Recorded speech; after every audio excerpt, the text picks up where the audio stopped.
Hello everyone, welcome to the channel. In this video, I use this massive lift to put sheathing on the roof, waterproof the roof, put roofing on, house wrap, and install some windows. Be sure to stay tuned to see the full video. The first order of business was to install a small slice of foam board onto the roof. We cut off all the excess later. After that was finished, it was time to install the roof sheathing. It was laid out in a different pattern than the foam board to create a more waterproof surface.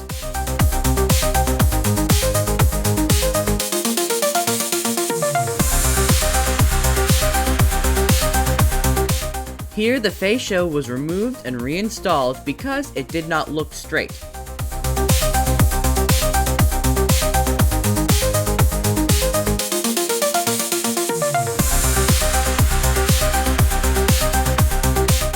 Next, we continued laying out the roof sheathing. We placed screws into the sheathing to create a solid platform for the roof to be stable.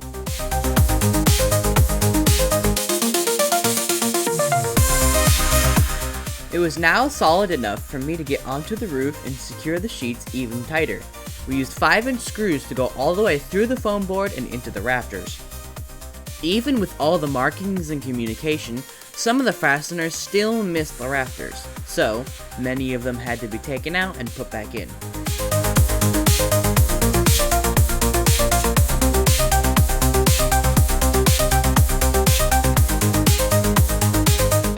We soon found a system that allowed almost every single fastener to be in the right place each time.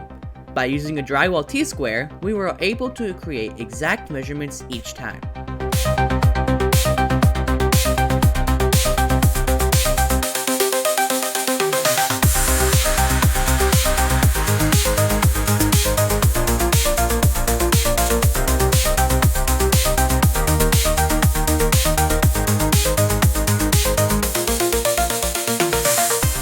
The last edge couldn't be in full pieces because they are too big.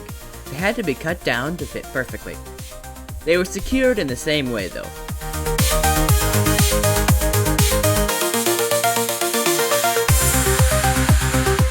These last pieces were tricky. One of them had to be slightly longer than the other due to a mismeasure of around 1 degree. They eventually fit seamlessly after some complex work.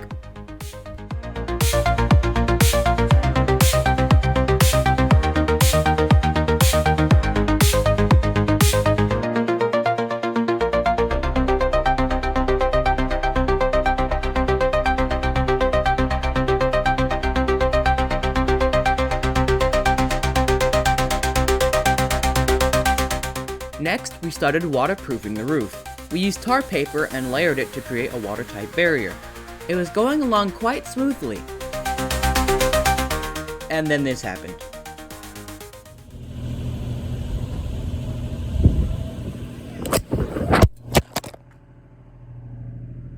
Yep, the camera fell off the roof. So most of the next shots will be in first-person form. The tar paper was secured with small nails that had a plastic washer. The washers helped create a seal to prevent water from leaking in through the holes that the nails made.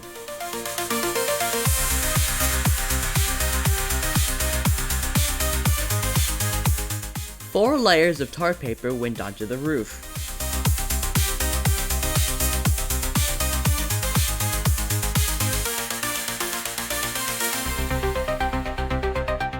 Waterproofing is done. Now it is time for the roof.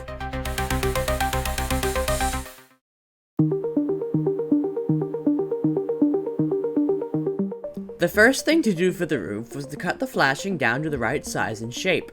This was due to the flashing coming in set lengths of 12 feet.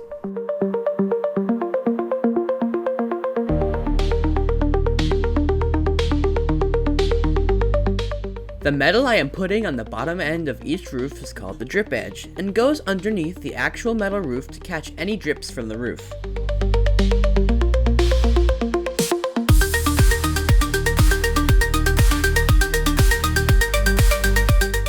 It went all along the low edge of the roof, and was easy to install.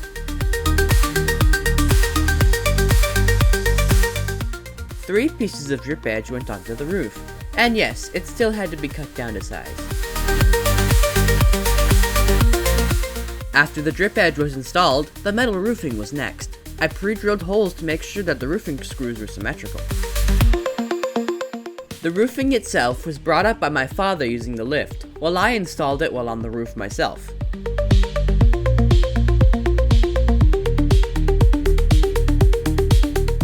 Unfortunately, using a camera while on a roof takes a lot of energy, so I only got a few shots of me building the actual roof. The edges of the roof were secured together with butyl tape, which is essentially silly putty and rubber cement mixed together.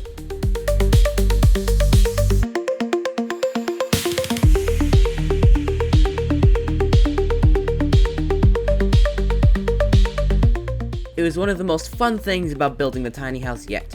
My hard work was finally starting to bear fruit. Before we could wrap the house, the window openings had to be cut out. We used a router, which made the process go along quite smoothly. Now that the skeleton of the tiny home was complete, it was time to wrap the house.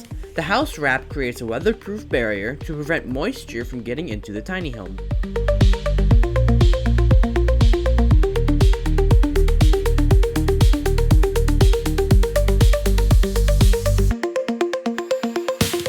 Here we made a mistake. The house wrap wasn't tight enough on the inside corners, which led to them bubbling up. We cut it and then overlapped another piece to try again.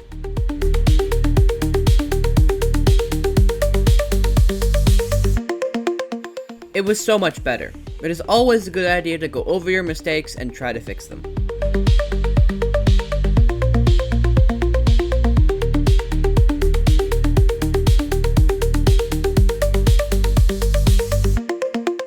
It was here that we were most grateful for the lift. Using this 9-foot roll of house wrap while on a ladder would have been a nightmare.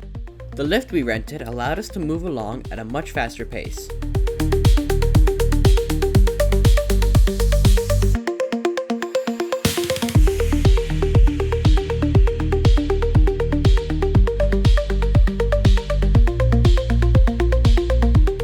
We ended up going around the entire house twice to ensure that the house was wrapped up tight. I love that my siblings helped out because of the goodness in their heart. Not really, they just wanted pizza. But I'm still glad they helped.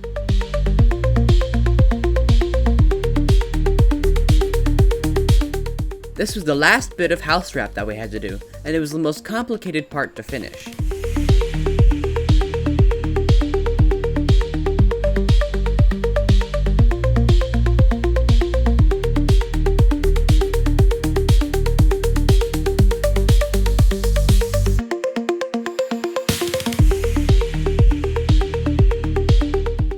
Now that their house wrap was finished, it was time to install the last bit of metal flashing that we had. This piece was the toughest due to it overlapping the bump out's roof, so we had to cut it to fit correctly.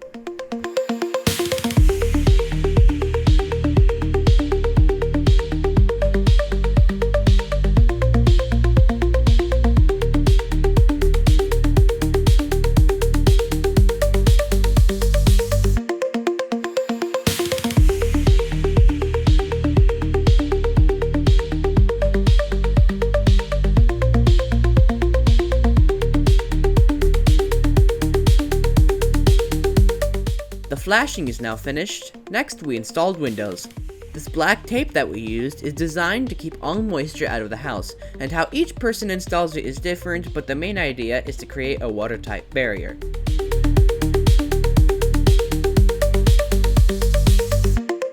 Making sure a window is level is essential, otherwise it won't slide as easily. We used shims, which are essentially just spacers for a window, to get it into the perfect position. I then used screws to attach the window to the house.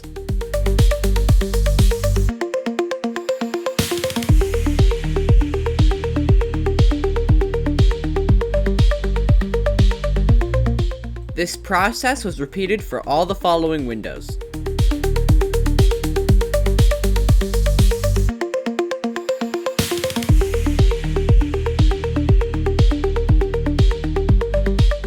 The black tape went around each window to ensure a rain-proof seal.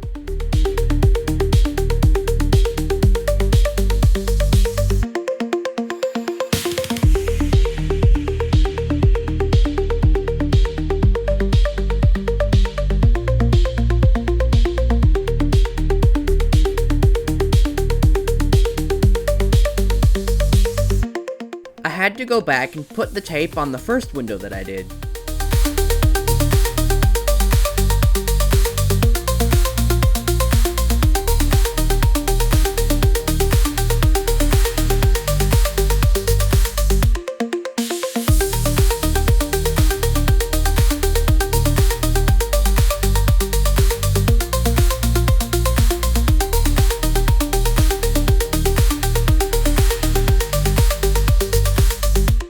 These last windows were much bigger, so we were cutting it close in the amount of tape that we had.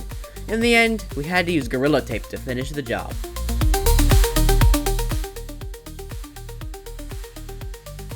Thank you all for watching. Be sure to like and subscribe, and I will see you next time.